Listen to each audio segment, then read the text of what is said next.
अनाथं कोस्माकं नियतलिविदित्वाद्यवस्मात् अहोकिन्नायातो गिरिविदिति संचिन्त्य निवसन् मरुत्केताधीश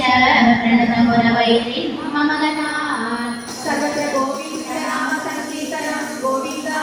गोविन्द